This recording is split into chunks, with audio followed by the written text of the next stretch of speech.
চাকরিহারাদের ডাকে এসএসসি ভবন অভিযান, আর সেই অভিযানের যে মিছিল, সেই মিছিল কিন্তু ইতিমধ্যে শুরু হয়েছে সল্টলেকের করুণাময়ী অঞ্চল থেকে। আমার সঙ্গে রয়েছেন আমার চিত্র সাংবাদিক শুভজিৎ মুখোপাধ্যায়। ছবিটা দেখাচ্ছে যে যারা চাকরিহারা যোগ্য প্রার্থী হিসেবে দাবি করছেন, গ্রুপ সি, গ্রুপ ডি এবং শিক্ষক শিক্ষিকারা, তারা কিন্তু ইতিমধ্যে ওএমআর শিটের মিরর ইমেজ প্রকাশ করার দাবি নিয়ে তারা ইতিমধ্যেই কিন্তু নেমেছেন পথে।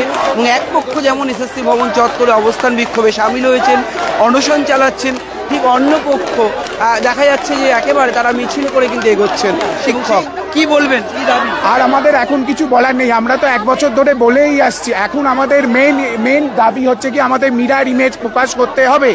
মিরর ইমেজই একমাত্র পারে আমাদের বাঁচাতে, এবং সেটা আমরা জানি, সেটা সব কিছু আছে। কিন্তু এসএসসির কাছে আজকে আমাদের প্রধান দাবি থাকবে 22 লক্ষ মিরর ইমেজ প্রকাশ করতে হবে। আজকে আমাদের কসবাতে আমাদের নিরস্ত্র শিক্ষকদের ওপরে লাঠি চার্জ করা হলো, লাঠি মারা হলো। এই তদন্তের ভার আবার সেই পুলিশ অফিসারকে দেওয়া হলো।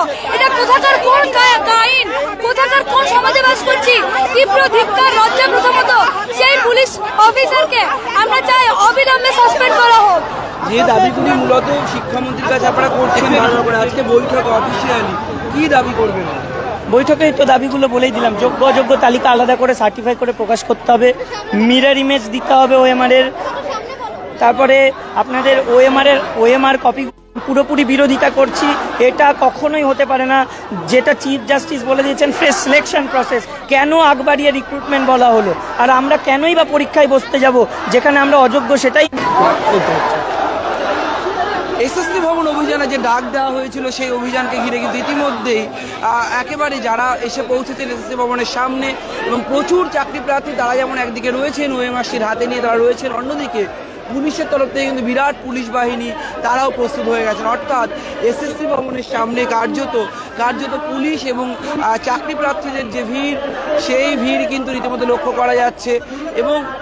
এবং চাকরি প্রার্থীরা যারা, তারা কিন্তু বারবার অনুরোধ করছেন যে পুলিশের গায়ে হাত দেবেন না, এবং যাতে কোনোভাবে কোনো অপ্রীতিকর পরিস্থিতি তৈরি না হয় সেই দিকে কিন্তু খেয়াল করছেন চাকরি প্রার্থীদের একাংশ।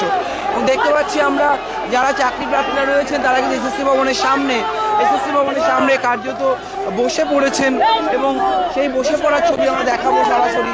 এসএসসি ভবনের সামনে কিন্তু তারা বসে পড়েছেন, এবং রীতিমতো তারা কিন্তু এখান থেকেই স্লোগানিং বিক্ষোভ দেওয়া শুরু করেছে। এটাই তো আমার পরীক্ষার ওএমআর শিট, অ্যাডমিট, আমার প্যানেল, এই যে আমার মানে ব্রেকিং মার্কস, পুরো মার্কস দেওয়া আছে আমার। এরপরে আবার কি প্রমাণ দিতে হবে? মানে এ পর্যন্ত আমার কাছে 17 থেকে 18খানা এভিডেন্স আছে, যাতে আমরা বারবার প্রমাণ দিয়েছি। এর থেকে আর কি প্রমাণ চাইবে বলুন? এখানে দেখুন আমার আমি 27/11/2016 সালে পরীক্ষা দিয়েছিলাম। এর থেকে আর কি প্রমাণ চাইবে? এবার কমিশন কি করেছে সেটা তো আমাদের জানার কথা নয়, ক্যান্ডিডেট কখনো জানতেই পারবে না। তাহলে তো সেটার পরীক্ষা হলো কেন? ক্যান্ডিডেট যদি জানবে। আমাদের কাছে বৈধ ওএমআর সমস্ত ডকুমেন্ট সঠিক থাকা সত্ত্বেও আমাদের চাকরিটা যেভাবে খেয়ে নেওয়া হয়েছে তার বিরুদ্ধে আজ আমরা এখানে প্রতিবাদ জানাতে এসেছি। এই এসএসসি যোগ্য অযোগ্যদের আলাদা করতে না পারার জন্য আজ আমাদের এই সমস্যা। এসএসসির কাছে যাবতীয় তথ্য থাকা সত্ত্বেও দিনের পর দিন আমাদেরকে এইরকমভাবে মেন্টাল হ্যারাসমেন্টের মধ্যে রাখা হচ্ছে। আমরা চাই স্কুলে ফিরতে, ছাত্রছাত্রীদের পড়াতে, কিন্তু আমরা সেখানে পাচ্ছি না। আজ আমাদেরকে রাস্তায় এসে দাঁড়াতে হয়েছে শুধুমাত্র এই অপদার্থ এসএসসির জন্য। যে কি দাবি আপনারা রাস্তায় বসে পড়লেন কেন? আমাদের তো একটাই দাবি, আমাদের এখন চাকরিটা চলে গেছে, এটাকে বাঁচানোর জন্য যেটা আমাদের করণীয় সেটা করতে হবে। এখন আমাদের একটাই দাবি, আমাদের 23 লক্ষ চাকরি প্রার্থীদের মিরর ইমেজ চাই। এটাই আমাদের এখন বর্তমানে একমাত্র। আপনারা কি বসে থাকবেন যতক্ষণ না মিরর ইমেজ প্রকাশ হচ্ছে? অবশ্যই বসে থাকবো, আমরাই তো পথে বসে আছি। তাছাড়া কি করব? যতক্ষণ না সমাধান আসছে আমরা বসে থাকবো, অবশ্যই বসে থাকবো।